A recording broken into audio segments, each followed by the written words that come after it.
In the last week of June this year, David Bowie arrived at Earls Court to give 3 concerts, the climax of a triumphal progress from north to south that had started in Glasgow 2 weeks earlier. Many concerts were sold out the minute that tickets went on sale. Many of the fans that filled the cavernous exhibition hall had followed their hero through the tour, attending every concert. So followed him round from Newcastle, Stafford. What job do you do? I'm a sales assistant on a van.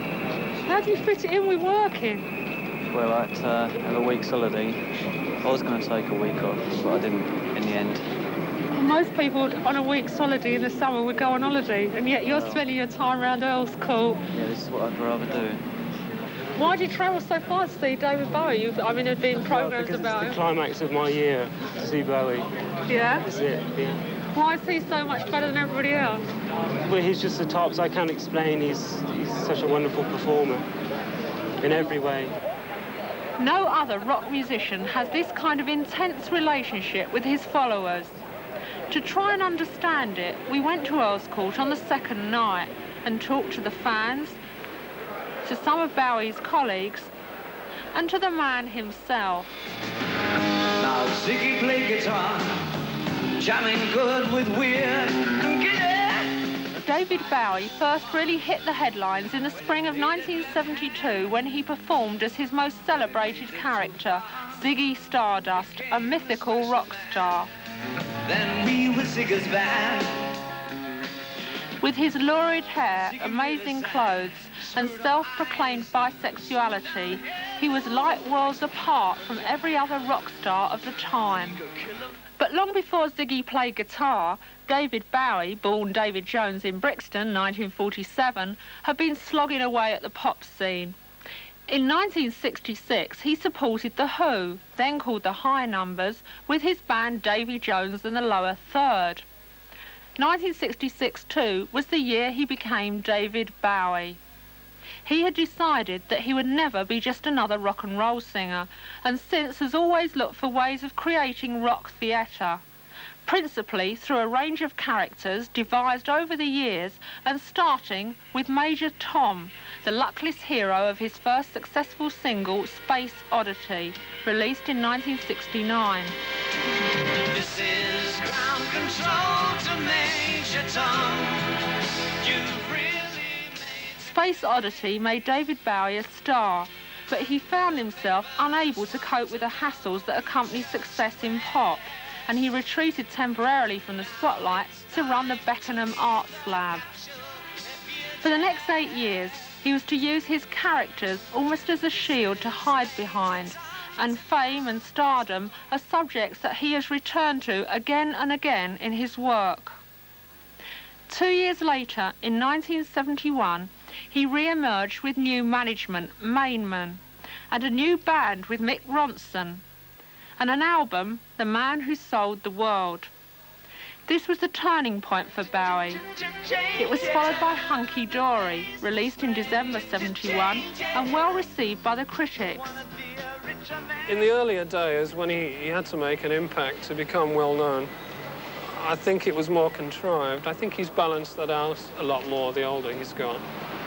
But when you think that when I spoke to him in 71, I believe, and he was prepared to admit at that point that he was bisexual, that was quite remarkable. We all know that there are a lot of homosexuals in the pop music business who wouldn't dream of coming out with a statement like that. But he seemed to sense that his remark was right for the times, because we're entering a period where that kind of attitude, that kind of sexual ambiguity is considered quite normal. And I think he was both quite brave and intuitive when he said that. It was in 1972 that Bowie created his most famous and widely copied character ever. He gave him an album of his own, The Rise and Fall of Ziggy Stardust and the Spiders from Mars. It was the story of a rock star driven to suicide by success. Where Bowie's personality ended and Ziggy's began was difficult to tell, but thousands of fans latched onto the character instantly. Ziggy was his best character. Yeah? When you saw him do Ziggy on stage, what made you decide to look like that? Just brilliant. Just everything you could imagine. Just a dream, innit, really? What's your name? Ziggy Zowie. Well, what was it before? Oh, my real name is Mandy Laming, but that's a bit boring. Mandy? Laming. What made you decide to change it? Well, I've liked Dave Bowie for so many years, and I play in a group as well, so I thought I'd like to change it to something different. So, why choose his name? Well, I like doing everything he does. When it was the time of Ziggy, you know, that was the ultimate in 1973. No other person did sort of things like that, stage shows like that. Do you think he might change into a person you don't all like? I mean, he might come on stage? Never. Then, when he seemed at the height of his success, Bowie opened a tour at Earls Court, the first rock star to perform there, and the result was disaster. The sound was terrible, and the audience rioted. Shortly after, during a concert at the Hammersmith Odeon, he announced that he was retiring from live performances. The kids that killed the man, I had to break up the band. He declared that Ziggy had reached his peak and committed rock and roll suicide. Retirement, however, was brief. Prompted by the success of the oldies album Pin-Ups, Bowie made a private appearance at the Marquee Club, shot for American television and entitled The 1980 Floor Show. It was his last appearance with Mick Ronson and the Spiders from Mars Band. His preoccupation with the future was summed up in Diamond Dogs, released in 1974. A bleak, depressing vision, it was literally ahead of its time. I think he's made some stuff which has been uneven. But I think he's made music which, in hindsight, is much better than we thought originally, like Diamond Dogs, which was a kind of Orwellian fantasy, and now works better with the passing of time than it did when it was first reviewed by the music critics. I think it's quite a powerful piece of work with a real intellectual content to it.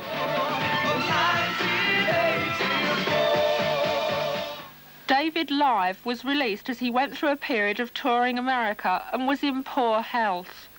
He adopted short hair, looked pale and ill, and became self-obsessed. Then, in 1975, his Young Americans album, featuring a sound which he described as white plastic soul, gave him his first American #1, Fame. The Young American changed into another character in January '76, the thin white duke of his album Station to Station. By now, punk was surfacing, and Bowie, through his music and extraordinary appearance, seemed like its godfather. He had been shocking people by dyeing his hair and experimenting musically for half a dozen years. Throwing darts in lovers' eyes, the return of the thin white duke, making sure I stay.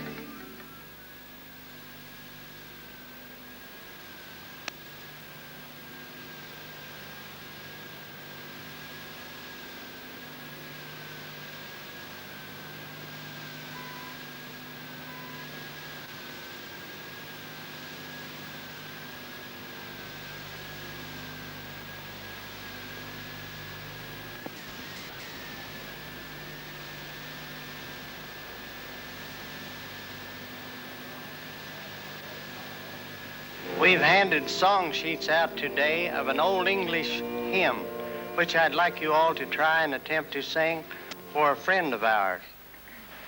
Stand, please. In 1976, David Bowie's career moved into a whole new area, and he realised his ambition to be more than just a singer when he was chosen by Nick Rowe, who directed Mick Jagger in performance, to star in the science fiction film The Man Who Fell to Earth.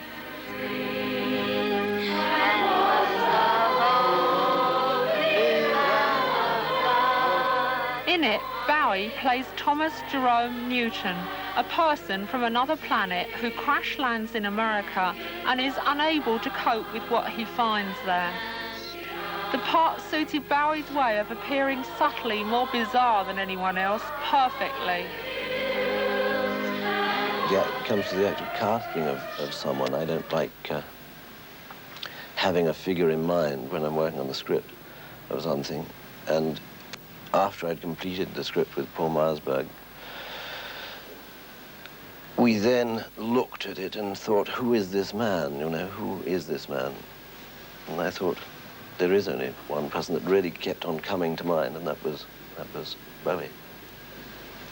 I'm not sure. I don't think he liked it at first. You know, I mean, he read the script. The script is a very difficult thing for someone to read, and especially someone like David. And in fact, he was working on a script of his own at the time, and that's always much more difficult because you have your own preconception of what you want to do in a movie. Something happened. I can't remember at what point, but something happened when we seemed to get a complete understanding, and from that point,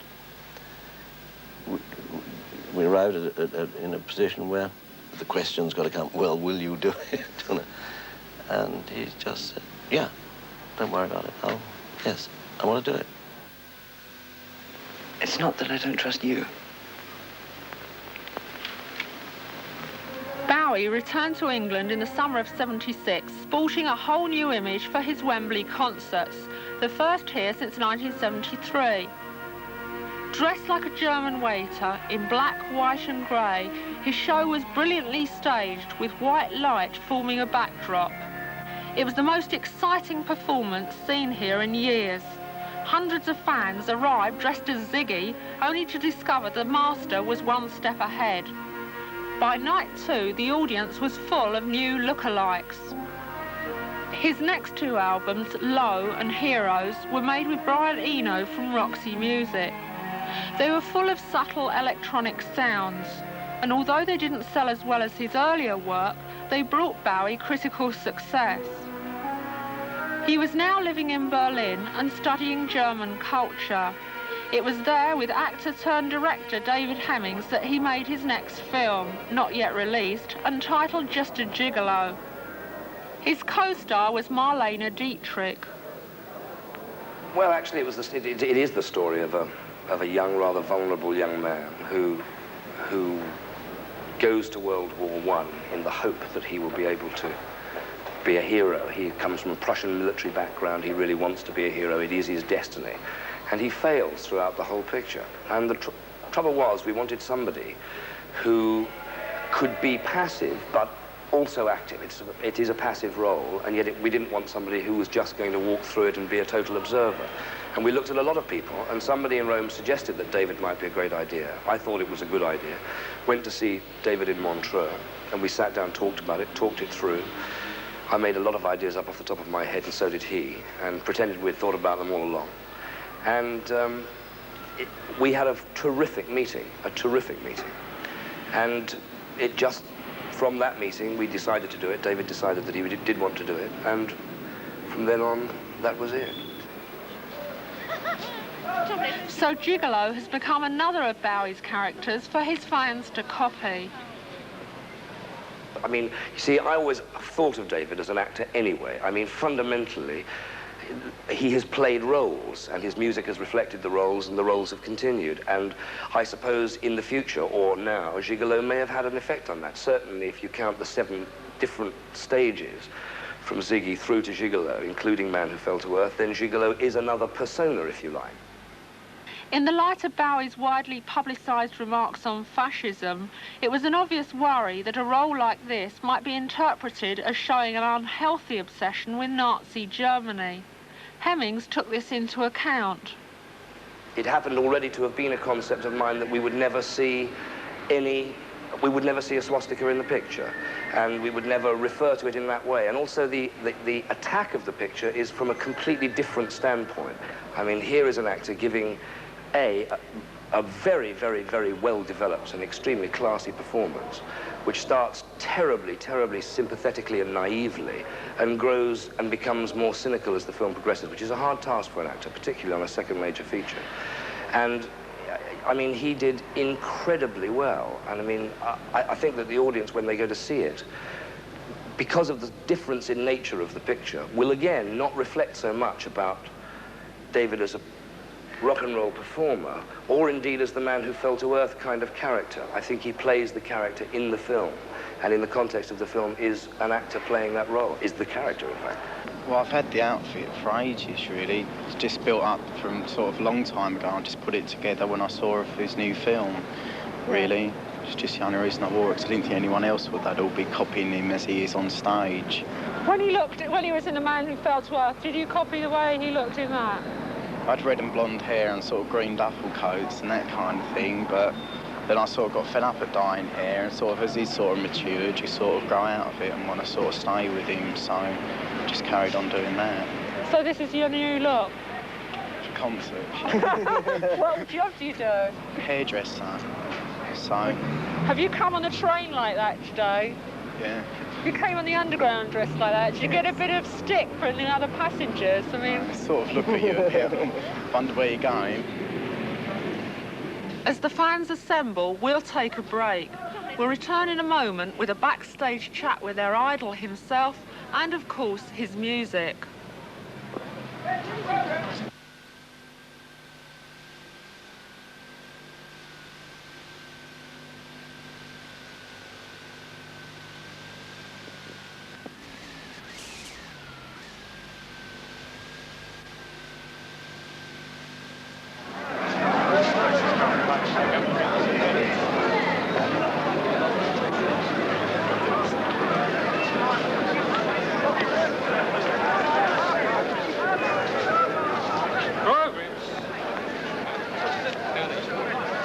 June the 30th.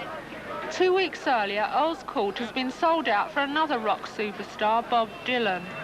But it's difficult to imagine two more different performers. Whilst Dylan is a writer who concentrates on getting his message across via the lyrics, Bowie uses everything going. Lights, costume, movement, the lot. I think he recognises that pop music is a melting pot of influences and styles, and he's been more ambitious and successful than most in using theatre, painting and literary techniques in putting his work together. I mean, he was doing disco and long before the Bee Gees and John Travolta, for instance. Maybe he'll adapt his age to a new role, which will perhaps be more constant. It's very hard to tell. I think he'll move more into movies. He's already quite an accomplished painter. I've seen some of his paintings, which I think would surprise quite a lot of people. I don't think he's essentially a rock and roll star. That's really the difference between him and Jagger, and certainly between Dylan.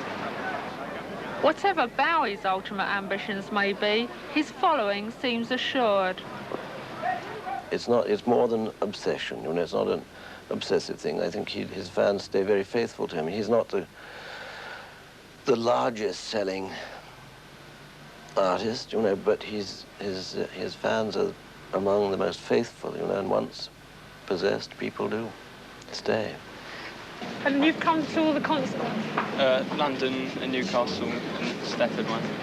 Why is it so important to go to all the concert dates outside London as well? To get the whole tour, you know, get more music, enjoy it more, I suppose.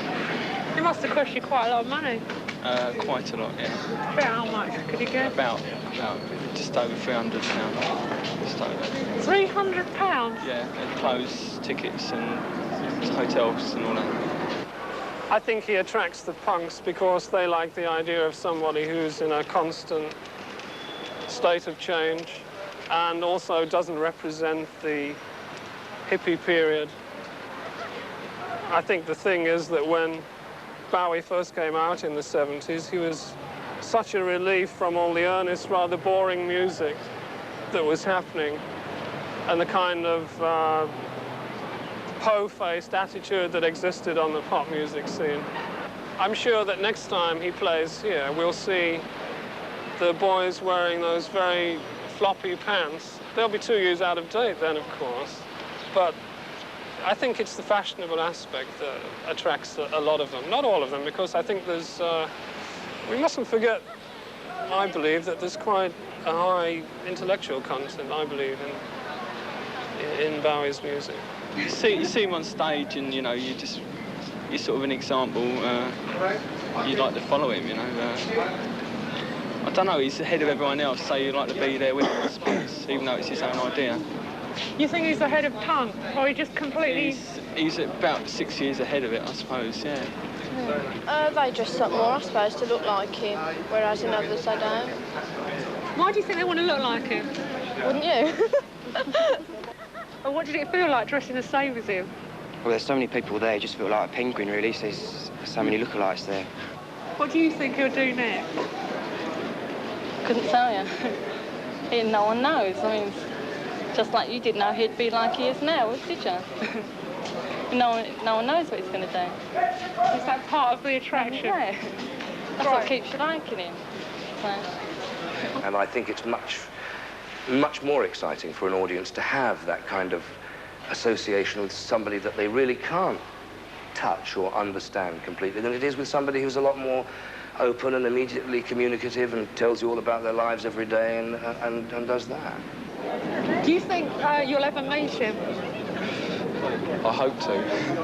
What's the nearest you've ever got? About 300 yards. What did he look like? Yesterday. Yes. What did he look like?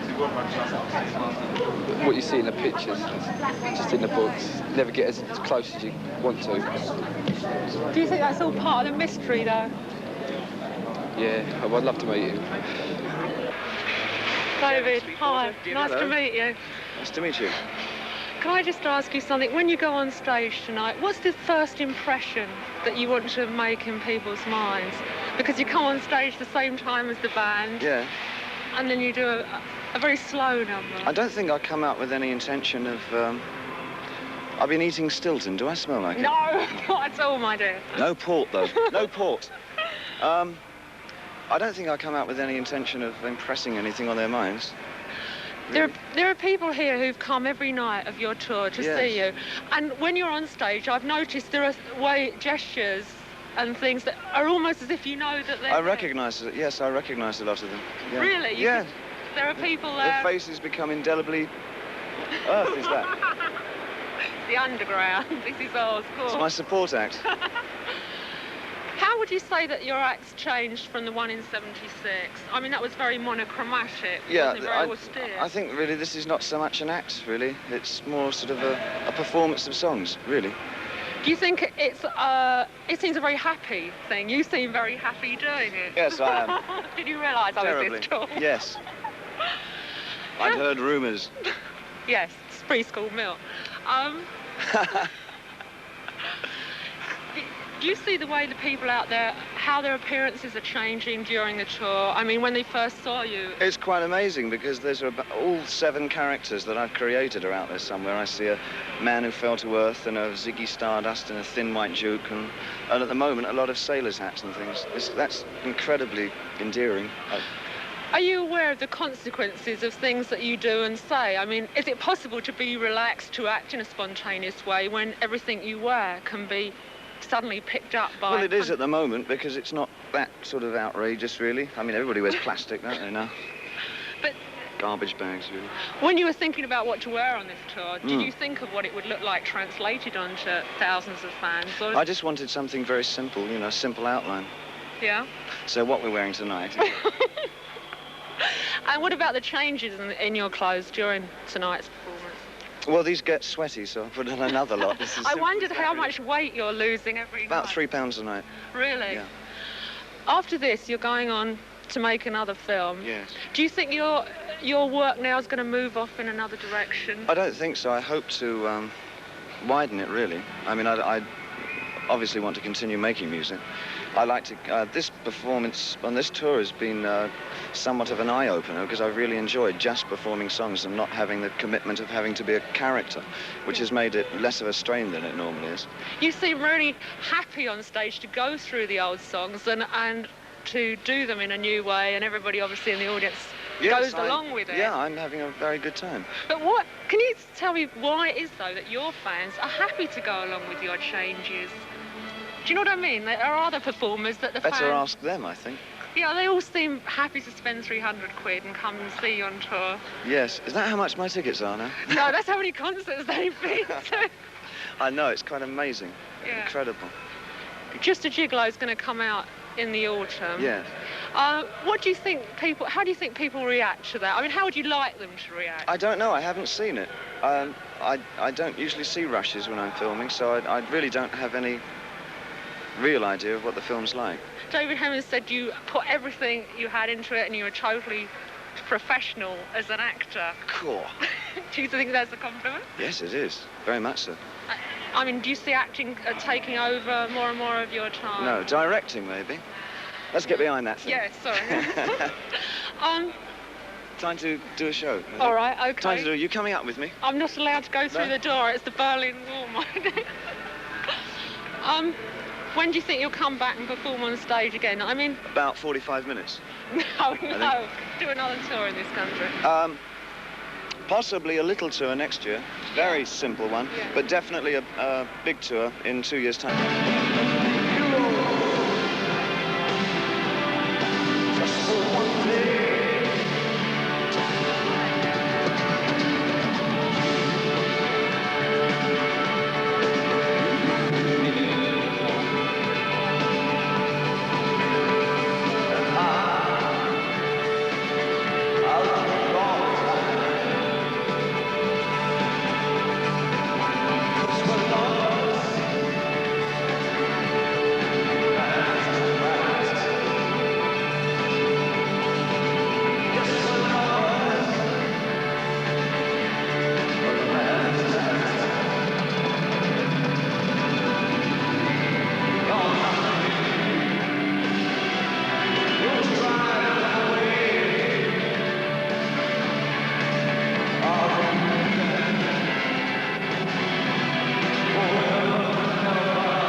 So I can say, brilliant. Bowie's brilliant.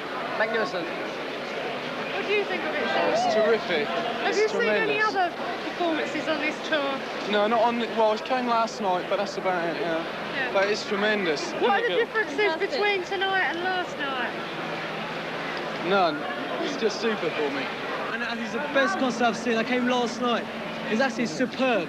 Chris, what do you think of the show so far? Very, very good. I think visually it's been a very, very good show so far, and I think he's just consolidated his position as probably singularly the most important artist in terms of style and fashion. I mean, you only got to look around the audience at a Bowie concert, and it's a carbon copy of what's going on stage.